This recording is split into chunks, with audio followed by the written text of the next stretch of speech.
Jessica. I'm Emmalynn. And today we are back with another monthly wrap-up. What's really? Yeah. For October. That's the month we're wrapping up, right? Yeah. Okay. I read a lot of books this month because I was trying to prep for the release of A Curse for True Love. And so I started out this month reading Legendary, the second book in the Caraval series, which I don't have right now because I lent it to one of my friends. But this book picks up right where Caraval left off. I can't go into too much detail because it's the second book, but I thoroughly enjoyed Legendary. I'm glad that I continued this series because I read Finale years and years ago, never finished it, but decided to give it another try. And I'm so glad I did because it's turned out to be one of my absolute favorites. So then, as soon as I was done with that, I immediately read Finale. So, Finale is the finale of the Caraval series. See what I did there? You are so clever today. And yeah, it just solidified my love for the series. I will probably reread this like every year around this time of year. It was absolutely perfect. It was atmospheric. It was whimsical. It had beautiful descriptions. And I just loved it so much. It's definitely a 5-star series for me. Okay, my first book I read, I'm just going to talk about briefly because it is a classic. I read this for school. That is The Last of the Mohicans by James Fenimore Cooper. I hated this book. If you're wanting to dip your toes into classics, Don't start there. Don't start here. He's known as like one of the first novelists in America, and I don't know why that has to mean something. Just because you're the first to do something doesn't mean you're good at that thing. You know, like, I could be the first to do a lot of things, so that doesn't mean I'm good at it. Like, yeah. I just... That's fair. No. So what did you not like about it? The writing is like, he literally was on Thesaurus and looked up a synonym for the word beautiful. And he just lists all of them. Like, he doesn't pick one. The description, I couldn't tell you how many times I heard about the rocks and the water. And then randomly, it's like I'm zoned out about the rocks and the water. And then there's like these super violent scenes. But most of the time, the action is like we're just told that it happens. We're not experiencing it. So that also really bothered me. Didn't you say there was like, like, people had multiple names? Yes. One of our main characters has probably like 4 or 5 names. So that was really confusing. I mean, I just absolutely had to read Spark Notes after every single chapter because I could not keep up with it. Yeah. And I felt really stupid, but a lot of people have said the same things. Apparently the movie is really good, so maybe I'll watch that. I wish I could have just watched that. But yeah, if you're going to dip your toes into classics for a dark academia November, don't try to seem smart. Just admit that you're not and don't read this book. Okay. Let's just talk really quick while we're talking about school. So, Emmalynn and I teach a little book club class at our homeschool co-op for 3rd through 6th graders, and this was the first book that we read for this semester, which is Pax by Sarah Pennypacker, and I loved this book. So we had to read ahead of our class so that we could come up with activities and questions and things like that. So in order to do that, I just decided that we were going to read this aloud. So I was reading it aloud to Emmalynn so she could help me make questions, and then my other daughter, Ellie, who's 15, was also listening to it. And we were all invested, so just saying, if you have a family of a variety of ages, I feel like this can appeal to all ages. But this follows a boy named Peter who has a pet fox named Pax, and at the beginning of the book, you find Peter in the car with Pax, with his dad, and they're driving into the forest, and Peter's dad makes him leave Pax in the woods. So this is a story about Peter's journey to get Pax back, and Pax's journey to live in the wild for the first time. So I love this book. I will probably read the second one of this because we really want to know what happens.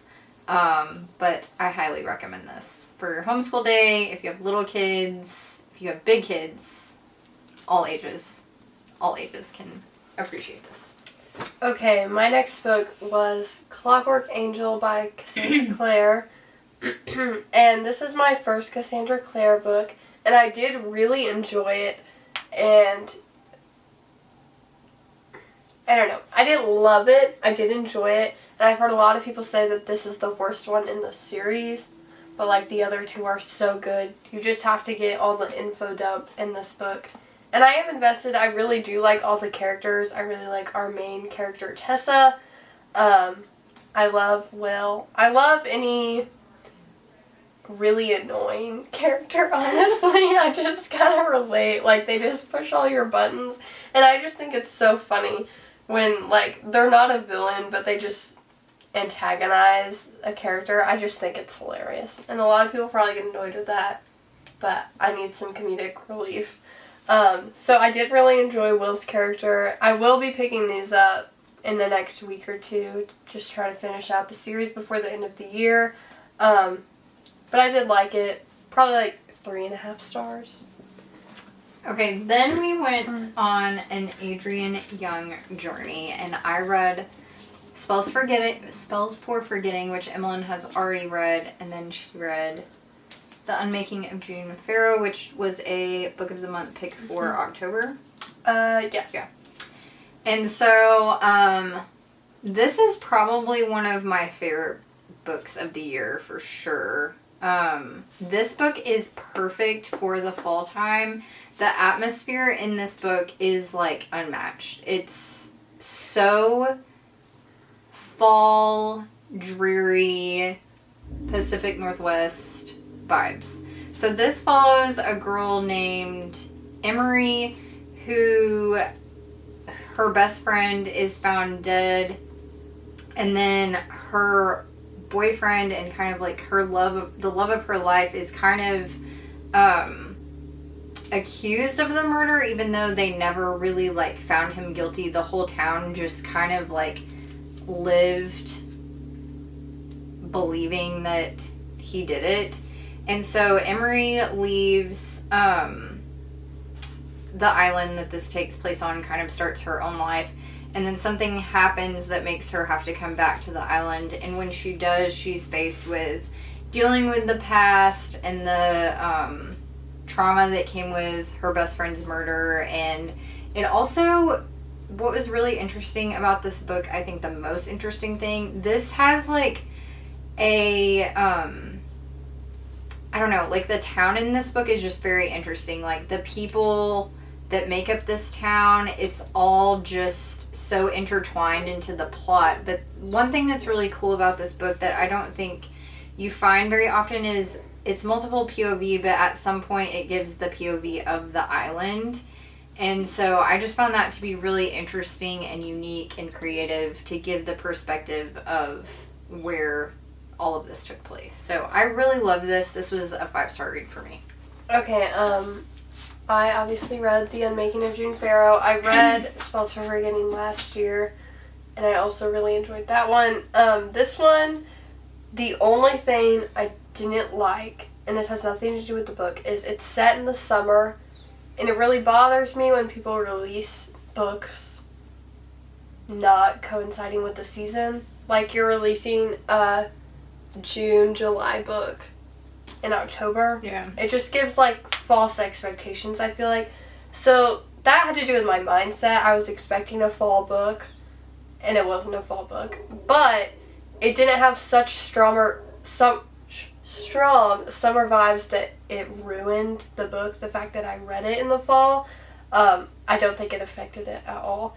I really enjoyed this book. We followed June Pharaoh, whose grandmother just passed away, and her mother disappeared a few years ago, and there is a mysterious curse that has plagued all the women in her family for centuries. And so this kind of follows her as she is the next woman in line. She tries to break the curse, figure out what it really is, how it affects them individually. And I can't really say much more because the main plot of this book is a complete spoiler. Because of a certain trope it has, it would just completely spoil it. But read this book. It is so short. You could easily read it in one sitting. Almost every chapter I felt like ended on a cliffhanger, and I was honestly just scared. In the, like, worrisome sense. It's not a horror or anything like that. Okay, next I dove into the Once Upon a Broken Heart series, which I had been waiting basically all month to start in anticipation of A Curse for True Love coming out. So Emmalynn had already read this, but she also reread it. Mm-hmm. So this book takes place in the same world as Carvel. And basically how this book starts out is there's a girl named Evangeline who has had her heart broken, and so she decides to go to this temple and pray to, like, the fate of broken hearts. And when she does, he appears to her, and so she's kind of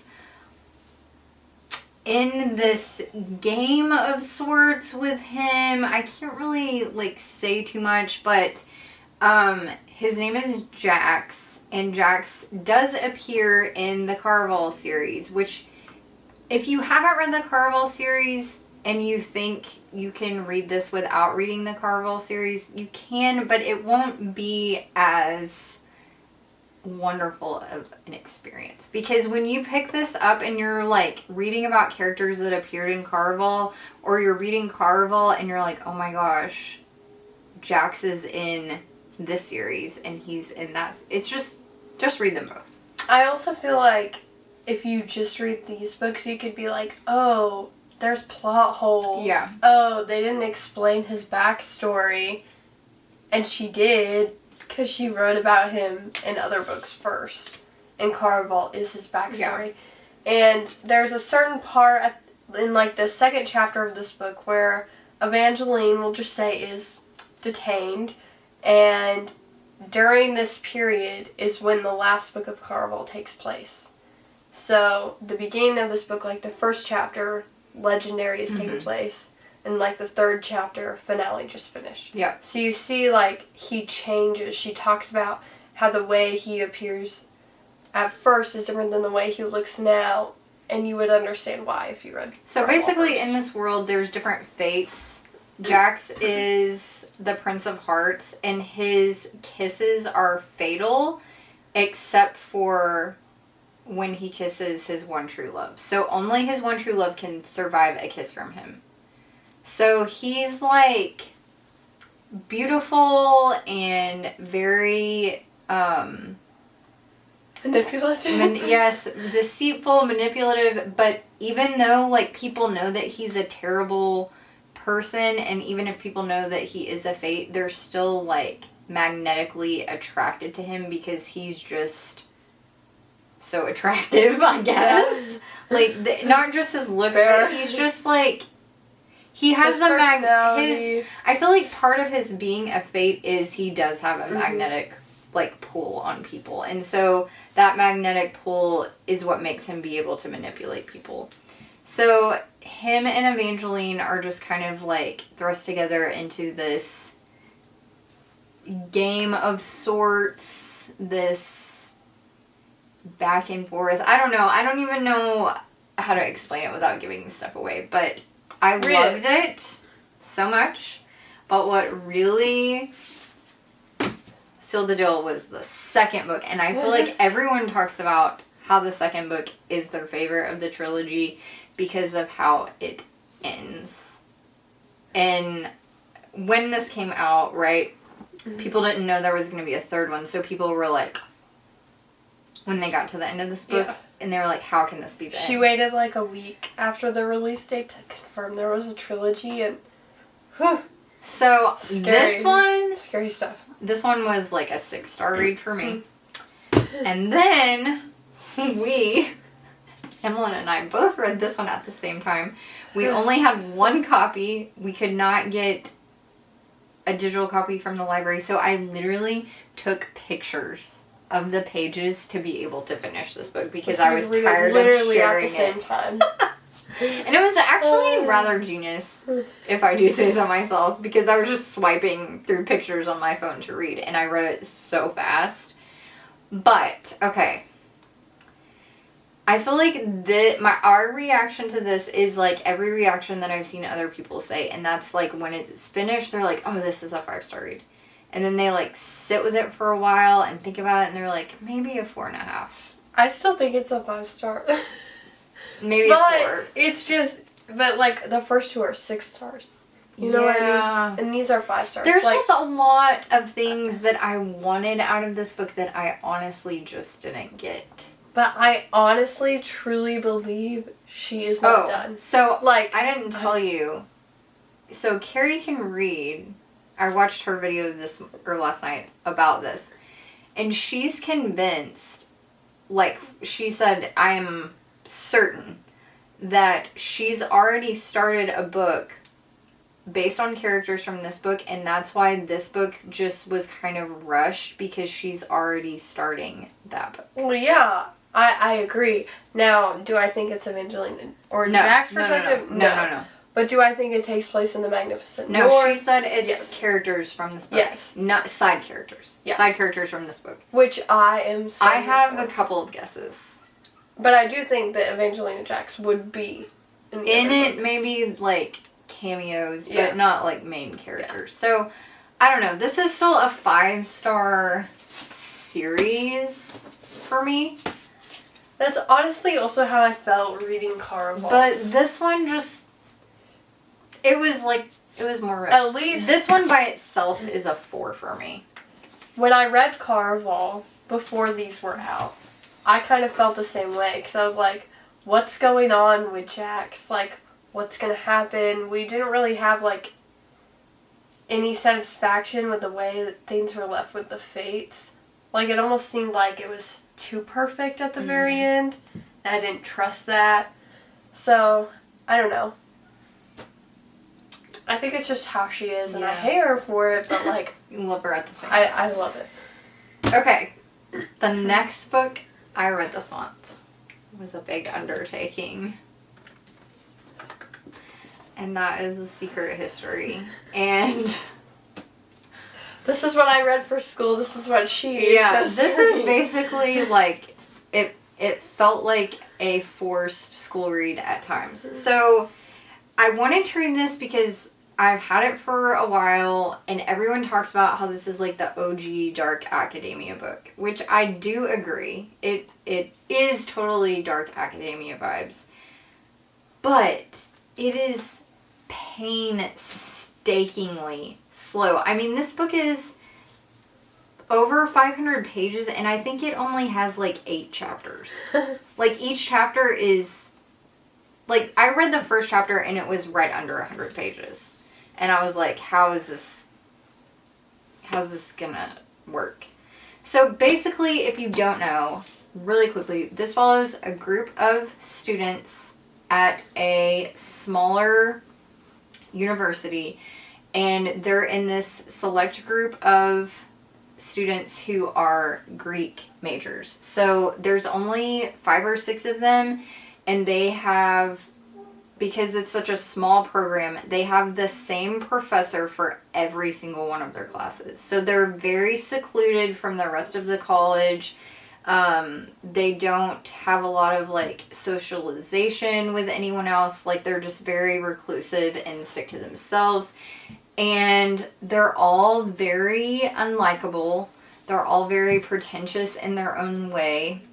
But something happens in this book that creates a secret amongst some of the students in this group, and another student finds out, and then something happens and creates a lot of drama that is then stretched out over 600 pages. But it probably takes probably a good 250 pages. Like, you feel that something's coming and you have an idea of what it is, but it takes like a good probably 250 pages for it to actually happen.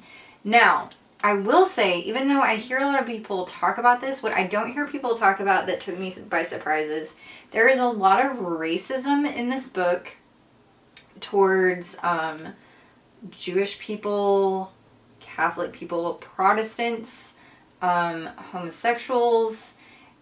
There's a lot of very derogatory talk about different groups of people, and so I was very taken by surprise by that so many people talk about and hype this book up when that is kind of a large part of the book.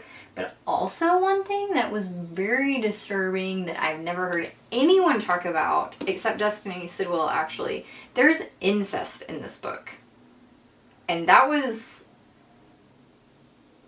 like, I did not see that coming. So that's weird. So just bear that in mind. Am I glad I read this? Yes, because I feel like it was, like, I conquered this book. Yeah. To say that I read it, but I didn't necessarily enjoy it, and I don't want to keep it either, so. I think this is the year I'll finally read Lore, which I've owned for 2 years. Because you read that book, so I feel like I have to read this one now. Okay, are you done? Yeah. Okay, the last book I read this month is One Dark Window by Rachel Gillig, and I wanted to finish this in the month of October so I could read the new one in November, and I'm so glad I did. I absolutely loved this book. I thought it was so original and unique, and basically this follows a girl named Elspeth who lives in a world in which there is a sickness that can infect anybody. Like, it has no rhyme or rhythm of who it can affect. And if it infects you, then you're considered tainted and you are killed. And so Elspeth is infected, but her family hides her. And usually when you're infected, if you survive the infection, when you come out of it, you have some kind of magical power. So in this world, there are these different Providence cards that have different magical abilities. And this infection happens because of these Providence cards being created. So the whole premise of this story is that there's two different groups of people that are trying to collect all of these Providence cards so that they can defeat the infection, like, once and for all.